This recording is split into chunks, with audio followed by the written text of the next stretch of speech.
क्या एक बेबस और लाचार बाप अपनी ही फूल सी बच्ची की जान ले सकता है? यह कहानी है एक ऐसे गरीब मजदूर की जिस पर अपनी ही मासूम बेटी के कत्ल का इल्जाम था।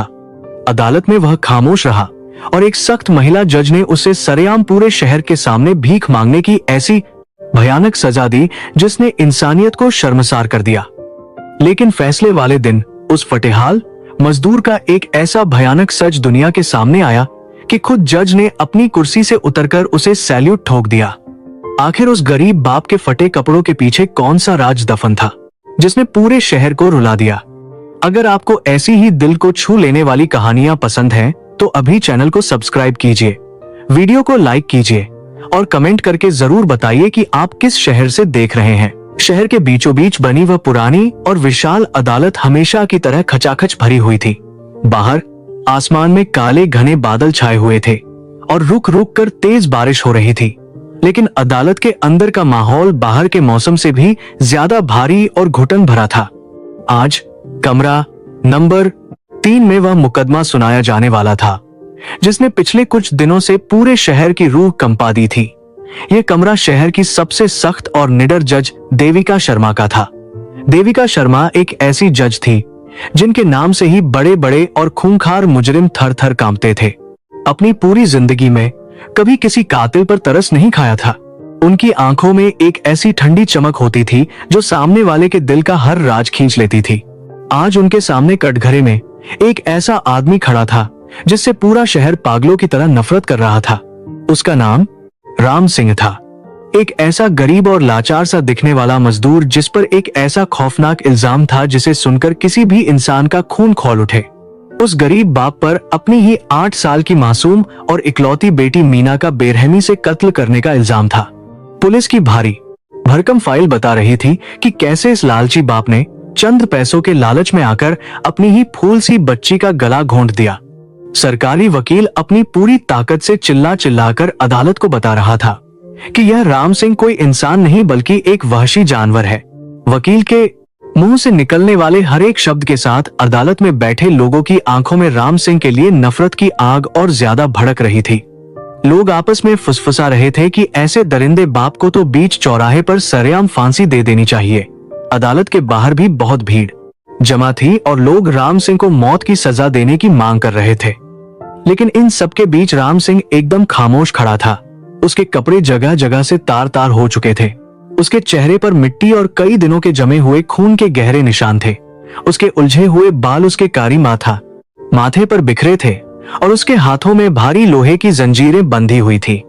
उसकी आंखों में ना तो मौत का कोई डर था, ना कोई पछतावा और ना ही अपनी सफाई देने की कोई तड़प। उसकी आंखें एकदम सूखी और वीरान थी, जैसे उसके अंदर का इंसान बहुत पहले ही मर चुका हो और अब वहां सिर्फ एक खाली ढांचा बचा हो। वह बस कटघरे की मजबूत लकड़ी को अपने खुरदुरे हाथों से पकड़े हुए नीचे जमीन की तरफ देख रहा था। जज देविका अपनी ऊंची कुर्सी पर एकदम शांत बैठी थी। उनकी तेज और पारखी नजरें लगातार उस फटेहाल मजदूर के चेहरे को पढ़ने की कोशिश कर रही थी। एक जज होने के नाते उन्होंने अपनी जिंदगी में हजारों कातिल देखे थे। जब कोई भी कातिल अदालत में पकड़ा जाता है तो वह या तो डर से बहुत ज्यादा कांपता है, या पुलिस की मार से रोता है, या फिर झूठी कहानियां बनाकर रहम की भीख मांगता है। लेकिन राम सिंह इन सब से बहुत अलग था। उसके खड़े होने के तरीके में एक अजीब सी मजबूती और अनुशासन था। भूखा प्यासा होने के बावजूद उसकी चौड़ी छाती और उसकी रीढ़ की हड्डी एकदम सीधी थी। जज देविका ने अपना चश्मा उतारा और एक बहुत ही भारी और कड़क आवाज में पूछा, मुजरिम राम सिंह, क्या तुम्हें अपने बचाव में कुछ कहना है? क्या तुम इस अदालत को बताना चाहते हो कि उस मनहूस रात तुम्हारी फूल सी बच्ची के साथ क्या हुआ था? पूरी अदालत में एकदम से भयानक सन्नाटा छा गया। सब उस जानवर की आवाज सुनना चाहते थे। राम सिंह ने बहुत ही धीरे से अपना सिर उठाया। उसके सूखे और फटे हुए होंठ हल्के से हिले। उसने एक ऐसी गहरी और दर्द से भरी आवाज में जवाब दिया जिसने अदालत की भारी दीवारों को भी अंदर तक झकझोर दिया। उसने कहा, जज साहिबा, मेरी बच्ची अब इस दुनिया में नहीं है। मेरा पूरा संसार हमेशा के लिए उजड़ चुका है। अब आप मुझे फांसी पर लटका दें या उम्र कैद दे दें, मुझे इस बात से कोई फर्क नहीं पड़ता। मैं अपनी जिंदगी बुरी तरह हार चुका हूं। यह सुनकर सरकारी वकील फिर से अपनी जगह से उछला और चिल्लाया, देखिए जज साहिबा, यह कातिल खुद अपना गुनाह कबूल कर रहा है। इसे आज और अभी कड़ी सजा मिलनी चाहिए ताकि समाज में एक कड़ा संदेश जाए। लेकिन जज देविका के दिमाग में एक अलग ही तूफान चल रहा था। उन्हें राम सिंह की उन खाली आंखों में एक ऐसा गहरा राज नजर आ रहा था जो पुलिस की मोटी फाइलों में कहीं नहीं था। पुलिस की रिपोर्ट के मुताबिक राम सिंह एक शराबी दिहाड़ी मजदूर था जिसने गुस्से और लालच में आकर अपनी बेटी को मार डाला। लेकिन देविका ने उस बच्ची की पोस्टमार्टम रिपोर्ट बहुत ही ध्यान से पढ़ी थी। बच्ची के शरीर पर मार पीट के या गला घोंटने के कोई निशान नहीं थे। उस मासूम को किसी बेहद खतरनाक और आधुनिक केमिकल जहर से मारा गया था।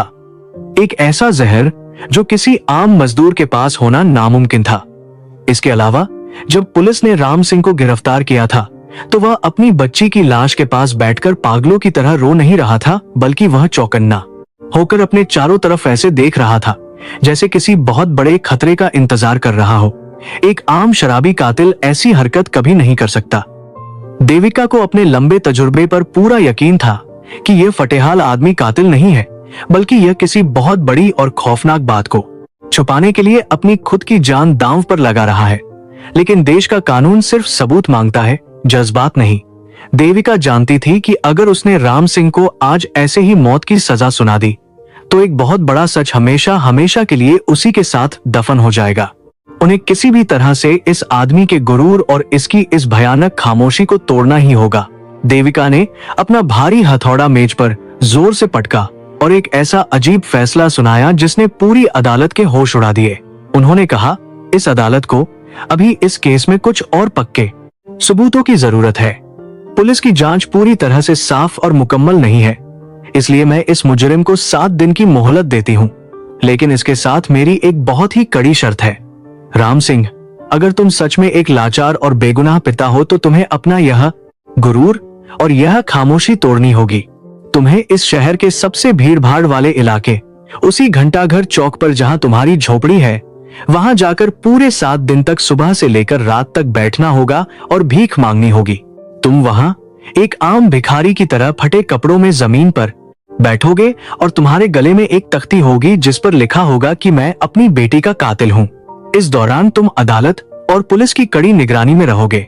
अगर तुमने वहां से भागने की जरा सी भी कोशिश की या किसी से लड़ाई की या अपने गुरूर में आकर भीख मांगने से मना किया तो 8वें दिन तुम्हें सीधा फांसी के फंदे पर लटका दिया जाएगा। और अगर तुम यह जलालत बिना कुछ कहे सह गए तो यह अदालत तुम्हारे केस पर दोबारा विचार करेगी। यह फैसला सुनते ही अदालत में जैसे भूचाल आ गया। लोग जोर जोर से चिल्लाने लगे कि एक खतरनाक कातिल को सड़क पर खुला कैसे छोड़ा जा सकता है। वकीलों ने कड़ा विरोध किया, लेकिन जज देविका का फैसला पत्थर की लकीर था जिसे कोई टाल नहीं सकता था।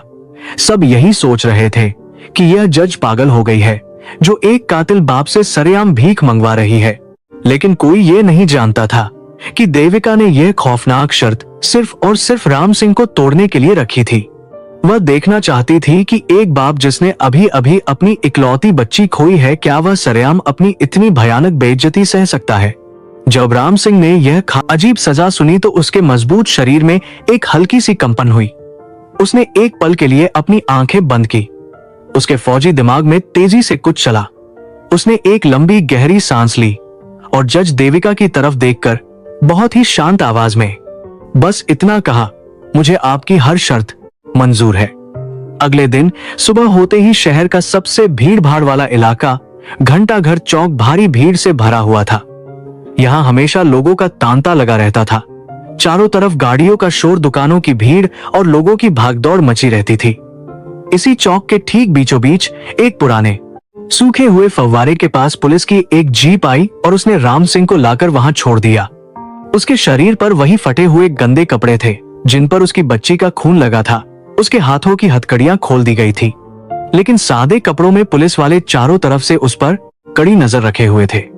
राम सिंह चुपचाप बिना कुछ बोले उस तपती हुई जमीन पर बैठ गया। उसने अपने सामने एक पुराना टूटा हुआ लोहे का कटोरा रख लिया। उसके गले में वह बदनामी की तख्ती लटक रही थी। शहर के अखबारों में सुबह ही यह खबर आग की तरह फैल चुकी थी कि अपनी बच्ची का कातिल बाप अदालत की अजीब सजा के तौर पर घंटाघर चौक पर भीख मांग रहा है। बस फिर क्या था, पूरे शहर की नफरत और गुस्सा उस अकेले आदमी पर टूट पड़ा। जैसे ही लोगों ने उसे पहचाना, गालियों और भद्दे तानों की बौछार शुरू हो गई।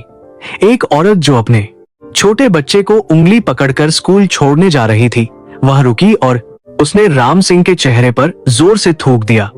उसने चिल्लाकर कहा कि तू कितना नीच और गिरा हुआ इंसान है, अपनी ही मासूम बच्ची को मार डाला और अब यहाँ बेशर्मों की तरह भीख मांग रहा है। तुझे तो नरक में भी कीड़े पड़ेंगे। राम सिंह ने अपना सिर बिल्कुल नहीं उठाया। उसने चुपचाप अपने फटे हुए कुर्ते की आस्तीन से अपना चेहरा साफ किया और एक पत्थर की तरह खामोश बैठा रहा। दोपहर होते होते गर्मी का पारा इतना बढ़ गया कि आसमान से आग बरसने लगी। सड़क का काला डामर पिघलने लगा। राम सिंह नंगे पैर और खाली पेट उस तपती जमीन पर बैठा था। उसका गला सूख कर कांटा हो चुका था। पास ही चाय की दुकान पर काम करने वाला एक लड़का आया और उसने उबलती हुई चाय की बची हुई पत्ती और खौलता हुआ गर्म पानी सीधा राम सिंह के पैरों पर फेंक दिया।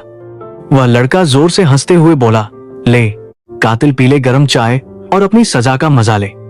राम सिंह के पैरों की चमड़ी बुरी तरह जल गई और वहां बड़े बड़े फफोले पड़ गए। उसकी नसों में दर्द की भयानक लहर दौड़ गई, लेकिन उसके सूखे मुंह से उफ तक नहीं निकली। वह बस अपने उस खाली कटोरे को टकटकी लगाए देखता रहा। दिन धीरे धीरे बीतते गए। दूसरा दिन, तीसरा दिन और फिर चौथा दिन। राम सिंह की हालत किसी मरे हुए और सड़ते हुए जानवर से भी बदतर हो चुकी थी। लोग आते उसे भद्दी गालियां देते, कोई उसे ठोकर मारकर चला जाता तो कोई उसके कटोरे में कंकड़, पत्थर और कचरा डाल देता। कई बार मोहल्ले के लड़कों के झुंड आते और उसे लातों से मारते। सादे कपड़ों में दूर खड़ी पुलिस को जज का सख्त हुक्म था कि जब तक उसकी जान पर बात ना आ जाए, कोई भी पुलिस वाला बीच में नहीं पड़ेगा। राम सिंह हर तरह का जुल्म और जलालत खामोशी से सहता रहा। रात के गहरे अंधेरे में जब चौक पूरी तरह सुनसान हो जाता, तब वह अपने दर्द से धीरे धीरे कराहता। उसकी पीठ और सीने पर लाठियों और लातों की चोट के नीले और काले निशान पड़ चुके थे। लेकिन इन सब भयानक चीजों के बीच कोई एक चीज ऐसी थी जो किसी भी इंसान को नजर नहीं आ रही थी। कोई यह नहीं देख पा रहा था कि राम सिंह अपनी जगह से 1 इंच भी क्यों नहीं खिसकता था। चाहे जितनी तेज चिलचिलाती धूप हो, चाहे अचानक बारिश आ जाए, चाहे उसे कोई कितना भी बेरहमी से मारे, वह ठीक उसी लोहे के भारी गटर के ढक्कन के ऊपर हमेशा बैठा रहता था, जो उस पुराने फव्वारे के बिल्कुल पास था। और सबसे बड़ी बात, जब भीड़ कम होती थी, जब लोग अपने कामों में व्यस्त होते थे और उसे नहीं देख रहे होते थे, तब राम सिंह का एक दायां हाथ उस गटर के ढक्कन के नीचे बनी एक छोटी सी दरार में बहुत ही खामोशी से जाता था। उसकी मजबूत उंगलियां बहुत ही नपे तुले और सधे हुए अंदाज में अंदर कुछ तारों को लगातार टटोलती रहती थी। वह आदमी वहां सड़क पर भीख मांगने या अपना गुरूर तोड़ने नहीं बैठा था। वह वहां इस पूरे शहर को किसी बहुत बड़े विनाश से रोकने के लिए अपनी जान और अपना सम्मान दांव पर लगाकर बैठा था। 5वां दिन आ गया। राम सिंह अब इतना ज्यादा कमजोर हो चुका था कि वह ठीक से अपनी कमर सीधी करके बैठ भी नहीं पा रहा था। उसे तेज बुखार ने जकड़ लिया था। उसके होंठ बुरी तरह फटकर खून से भर गए थे और उसका चेहरा पीला पड़ गया था। तभी उस चौक पर एक बहुत ही अजीब सी गाड़ी आकर रोकी। एकदम काले शीशे वाली एक बड़ी सी महंगी गाड़ी। उस गाड़ी का पिछला शीशा हल्का सा नीचे हुआ। अंदर एक बहुत ही भयानक और डरावने चेहरे वाला आदमी बैठा था। उसकी आंखों में एक खौफनाक और जालिम चमक थी।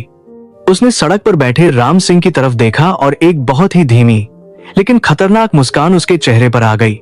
उसने अपनी जेब से एक 10 रुपए का नोट निकाला और उसे गोल मोड़कर राम सिंह के कटोरे में दूर से ही फेंक दिया। वह नोट जब लोहे के कटोरे में गिरा तो उस आवाज से राम सिंह ने पूरे 5 दिन में पहली बार अपना सिर ऊपर उठाया और उस काली गाड़ी वाले की तरफ देखा। उन दोनों की नजरें एक पल के लिए मिली। गाड़ी वाले ने अपने होंठों से बिना कोई आवाज किए इशारा करते हुए कहा, तुम्हारा खेल अब खत्म हो गया। और फिर वह गाड़ी वहां से बहुत तेजी से निकल गई। ये सब देखकर राम सिंह की वीरान आंखों में अचानक एक ऐसी भयानक आग भड़क उठी जो इतने दिनों की जलालत और मार में भी कभी नहीं भड़की थी। उसने तुरंत अपना बायां हाथ उस गटर की दरार में और अंदर तक डाला। उसके माथे पर पसीने की मोटी मोटी बूंदें चमकने लगी। दूसरी तरफ जज देविका अपने चेंबर में बैठी लगातार अपने पुलिस वालों के जरिए राम सिंह की हर एक हरकत पर पैनी नजर रखवा रही थी। जब उनके सादे कपड़े वाले पुलिस कर्मियों ने उस रहस्यमयी काली गाड़ी के बारे में फोन पर बताया तो देविका का माथा बुरी तरह ठनका। उन्होंने तुरंत अपने सिस्टम से उस गाड़ी का नंबर ट्रेस करने का कड़ा आदेश दिया, लेकिन कुछ ही देर में पता चला कि वह नंबर पूरी तरह से फर्जी और चोरी का था। देविका की बेचैनी अब बहुत में ज्यादा बढ़ने लगी। वह जानती थी कि यह मामला कोई मामूली कत्ल का या पारिवारिक झगड़े का बिल्कुल नहीं है। उन्होंने अपनी जान पहचान के कुछ बहुत ही ऊंचे खुफिया विभाग के दोस्तों से गुप्त रूप से संपर्क किया। उन्होंने राम सिंह की एक साफ तस्वीर उन्हें भेजी और कहा कि किसी भी तरह से इसका कोई पुराना रिकॉर्ड या असली नाम निकालो। आखिरकार वह दर्दनाक 7 दिन पूरे हो गए। राम सिंह अभी भी जिंदा था, लेकिन उसकी हालत ऐसी थी कि जैसे कोई लाश अपने आप चल रही हो। 8वें दिन अदालत का कमरा नंबर 3 फिर से खचाखच भरा हुआ था। आज उस सजा का फैसला सुनाया जाना था। मीडिया वाले, बड़े बड़े वकील, शहर की पुलिस और बहुत से आम लोग वहां मौजूद थे। सब यही देखना चाहते थे कि उस घमंडी और बेरहम कातिल को वह सख्त जज आज कैसे फांसी के फंदे पर लटकाने की सजा सुनाती है। राम सिंह को जब पुलिस की गाड़ी से निकालकर कटघरे में लाया गया तो उससे अपने पैरों पर खड़ा भी नहीं हुआ जा रहा था। 2 हट्टे कट्टे पुलिस वालों ने उसे दोनों तरफ से पकड़ कर रखा था। उसके चेहरे पर भयानक सूजन थी। कपड़े पूरी तरह से खून और गटर के कीचड़ से स्ने हुए थे और उसकी सांसें बहुत तेज और उखड़ी हुई चल रही थी। अदालत में एकदम से भारी खामोशी छा गई। जज देविका अपने चैम्बर से बाहर निकली और अपनी ऊंची कुर्सी पर आकर बैठ गई। आज उनके चेहरे पर वह सख्त और ठंडे भाव बिल्कुल नहीं थे जिसके लिए वह जानी जाती थी। आज उनका चेहरा बहुत ही ज्यादा गंभीर और कुछ हद तक पीला पड़ा हुआ था। उनकी मेज पर एक लाल रंग की मोटी फाइल रखी हुई थी जिस पर भारत सरकार का एक खास और गुप्त निशान बना हुआ था। यह फाइल रात को ही सीधे दिल्ली के रक्षा मंत्रालय से एक विशेष विमान के जरिए उनके पास पहुंची थी। देविका ने अदालत में मौजूद चारों तरफ की भीड़ को देखा और फिर उनकी नजर कटघरे में खड़े राम सिंह पर जाकर टिक गई। राम सिंह अभी भी अपना भारी सिर झुकाए खड़ा था। सरकारी वकील अपनी जगह से खड़ा हुआ और उसने पूरे जोश और घमंड के साथ कहा, जज साहिबा, इस मुजरिम ने आपकी शर्त तो पूरी कर ली है, लेकिन इसका खौफनाक गुनाह जरा भी कम नहीं होता। इसने 7 दिन तक सड़क पर भीख जरूर मांगी है, लेकिन इसने अपनी चुप्पी से अपना जुर्म कबूल कर लिया है। अब इस समाज की भलाई के लिए इसे बिना किसी देरी के फांसी की सजा दी जाए ताकि शहर में एक कड़ा और खौफनाक संदेश जाए। जज देविका ने अपना हाथ उठाकर बहुत ही सख्ती से वकील को चुप रहने का इशारा किया। उन्होंने वह लाल फाइल धीरे से खोली। उनके हाथ हल्के हल्के कांप रहे थे। अदालत में सुई गिरने की आवाज भी साफ सुनी जा सकती थी। देविका ने एक गहरी सांस ली और फिर अपनी भारी आवाज में बोलना शुरू किया। उन्होंने कहा, यह अदालत आज तक सिर्फ सबूतों और गवाहों के आधार पर फैसले सुनाती आई है, लेकिन आज मेरे सामने एक ऐसा हैरान करने वाला केस है जिसने मेरी पूरी जिंदगी के तजुर्बे को एकदम झूठा साबित कर दिया है। आज मैं आपको एक कातिल और शराबी मजदूर की नहीं, बल्कि एक ऐसे महान इंसान की दास्तान सुनाने जा रही हूं जिसके सामने हमारा पूरा कानून, हमारा पूरा सिस्टम, यह पूरा शहर और यह पूरा देश हमेशा हमेशा के लिए कर्जदार हो गया है। अदालत में बैठे सभी लोगों के चेहरे पर बहुत बड़ी हैरानी छा गई। सब एक दूसरे का मुंह देखने लगे। देविका ने अपनी आवाज को और ज्यादा बुलंद किया। मुजरिम के कटघरे में जो आदमी आज फटे हुए कपड़ों में खड़ा है, जिसे आप सबने एक शराबी कातिल और एक नीच भिखारी समझकर सड़क पर पीटा और बहुत गंदी गालियां दी, उसका असली नाम राम सिंह नहीं है। इस आदमी का असली नाम है सूबेदार मेजर राम सिंह राठौर, भारतीय सेना की सबसे खतरनाक और गुप्त पैरा स्पेशल फोर्सेस का एक ऐसा खूंखार और जांबाज कमांडो जिसके नाम से ही दुश्मन देश की सरहदों पर खौफ का सन्नाटा छा जाता था। यह नाम और यह सच सुनते ही अदालत में मौजूद सारे पुलिस वालों के और वकीलों के पैरों तले से जमीन खिसक गई। सरकारी वकील का मुंह खुला का खुला रह गया और उसके हाथ से पेन नीचे गिर गया। देविका की आंखों में आंसू चमकने लगे थे, लेकिन उन्होंने अपनी आवाज को टूटने नहीं दिया। उन्होंने आगे कहा, पिछले 15 साल तक इस आदमी ने देश की सरहदों पर सीने पर गोलियां खाई हैं। इसके चौड़े सीने पर देश के सबसे बड़े वीरता पुरस्कार सजे हुए हैं। 3 साल पहले एक बेहद खतरनाक और सीक्रेट मिशन के दौरान यह गंभीर रूप से घायल हो गए थे और इन्हें अपनी पहचान पूरी तरह छुपाकर एक आम इंसान की तरह जिंदगी बिताने का कड़ा आदेश दिया गया था, ताकि दुश्मन इन्हें कभी ढूंढ ना सके। इनकी जिंदगी में सिर्फ एक ही छोटी सी खुशी बची थी, इनकी इकलौती बेटी मीना। जज देविका की आवाज अब बहुत भारी हो गई थी। उन्होंने राम सिंह की तरफ देखा, जो अब पहली बार अदालत में अपनी कमर सीधी करके खड़ा हुआ था और उसकी आंखों से चुपचाप आंसुओं की धार बह रही थी। देविका ने कहा, लेकिन हमारे देश के दुश्मन बहुत ज्यादा शातिर थे। एक हफ्ते पहले एक खूंखार आतंकवादी संगठन के स्लीपर सेल ने राम सिंह को इस शहर में ढूंढ निकाला। वह अच्छे से जानते थे कि राम सिंह को सीधे आमने सामने की लड़ाई में मारना नामुमकिन है, इसलिए उन्होंने एक ऐसी खौफनाक साजिश रची जिसने इस महान और फौलादी सिपाही को अंदर तक पूरी तरह से तोड़कर रख दिया। उन आतंकवादियों ने राम सिंह की 8 साल की मासूम बेटी मीना का बेरहमी से अपहरण कर लिया। पूरे अदालत कक्ष में एक साथ दर्द भरी आह निकल गई। लोग अपनी सांसें रोके हुए यह खौफनाक सच सुन रहे थे। देविका ने उस लाल फाइल से कुछ साफ तस्वीरें निकाली और उन्हें हवा में दिखाते हुए कहा, उन हैवानों ने इस लाचार पिता के सामने एक ऐसी शर्त रखी जो कोई भी इंसान सपने में सोच तक नहीं सकता। उन्होंने शहर के सबसे भीड़ भाड़ वाले इलाके उसी घंटाघर चौक के नीचे पानी की मुख्य पाइपलाइन में एक बेहद आधुनिक और खतरनाक केमिकल बम लगा दिया था। यह बम इतना ताकतवर था कि अगर यह फटता तो कुछ ही मिनटों में इस शहर की आधी आबादी एक भयानक और जानलेवा जहरीली गैस का शिकार होकर खून उगलते हुए तड़प तड़प कर मर जाती। आतंकवादियों ने राम सिंह से कहा कि या तो वह उनके साथ मिलकर उस बम को चालू कर दे और अपने देश के साथ गद्दारी करे, या फिर वह अपनी बच्ची को हमेशा के लिए भूल जाए। देविका के गालों पर अब आंसू साफ नजर आ रहे थे। उन्होंने अपनी आवाज को संभालते हुए कहा, एक तरफ उसकी जान से प्यारी इकलौती बच्ची थी और दूसरी तरफ वह महान देश था जिसकी अरदारी आंसू देश थे। कसम उसने अपनी सेना की वर्दी पहनते हुए खाई थी। आतंकवादियों ने राम सिंह को उसी घंटाघर चौक पर बुलाया। उन्होंने मीना को एक गाड़ी में बांध कर रखा था। उन्होंने राम सिंह से कहा कि वह खुद उस गटर के अंदर जाकर उस केमिकल बम का आखिरी तार जोड़े। अगर उसने पुलिस को खबर करने की या कोई भी चालाकी करने की कोशिश की तो वह उसी वक्त मीना को उस आधुनिक केमिकल जहर का इंजेक्शन दे देंगे जिसका इस दुनिया में कोई इलाज नहीं है। राम सिंह उस रात उस चौक पर गया था।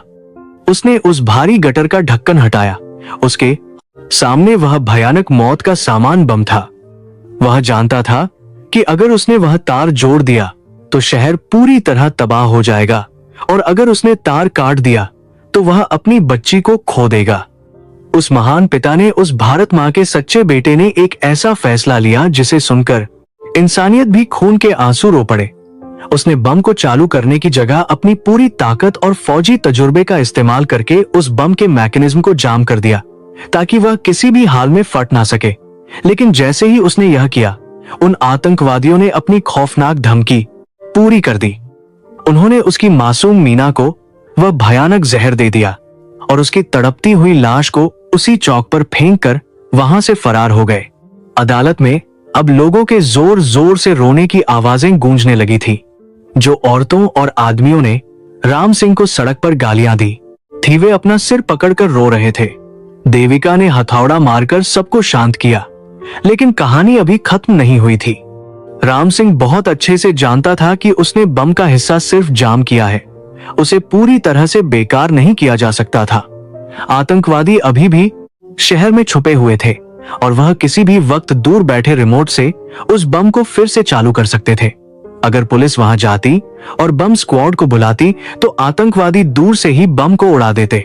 उस बम को रोकने का सिर्फ और सिर्फ एक ही तरीका था, किसी ऐसे इंसान को उस बम के ठीक ऊपर उसी गटर के पास लगातार बैठना था जो अपने हाथों से उस जाम किए हुए हिस्से को पकड़ कर रखे और उसके अंदर के तार को एक खास तरीके से लगातार दबाए रखे। देविका ने राम सिंह की तरफ देखकर कहा, जब पुलिस ने इसे अपनी बच्ची की लाश के पास गिरफ्तार किया तो इसने पुलिस को एक शब्द नहीं बताया, क्योंकि यह जानता था कि पुलिस सिस्टम में भी खबरी हो सकते हैं। जब मैंने इसे पहली बार अदालत में देखा तो मुझे इसके अंदर एक अजीब सी मजबूती और फौजी अनुशासन दिखा।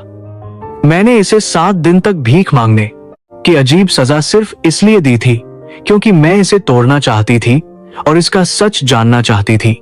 लेकिन मुझे यह बिल्कुल नहीं पता था कि यह फौलादी आदमी उस सजा को एक ढाल की तरह इस्तेमाल करेगा। यह पूरे 7 दिन और 7 रात उसी गटर के ढक्कन पर बैठा रहा। आप लोगों ने इसे गालियां दी, इसे बेरहमी से मारा, इस पर थूका, इस पर गर्म, लेकिन आज उन सबकी आंखें शर्म से झुकी हुई थी। लोग उसके पैरों पर गिर रहे थे, उससे हाथ जोड़कर माफी मांग रहे थे। जिस चाय वाले लड़के ने उस पर गर्म चाय फेंकी थी वह फूट फूट कर रोता हुआ उसके सामने हाथ जोड़कर खड़ा था। लेकिन राम सिंह को किसी से कोई भी शिकायत नहीं थी। उसकी आंखें बस दूर आसमान में उस काले बादलों के पीछे किसी को ढूंढ रही थी। शायद वह अपनी मीना को देख रहा था, जो उसे देखकर मुस्कुरा रही थी और कह रही थी कि पापा, मुझे आप पर बहुत गर्व है। राम सिंह को सेना की एक खास गाड़ी में पूरे सम्मान के साथ वहां से ले जाया गया। उसने अपनी बाकी की जिंदगी गुमनामी में बिताने का फैसला किया। लेकिन इस शहर के घंटाघर चौक पर आज भी एक छोटी सी मूर्ति लगी हुई है।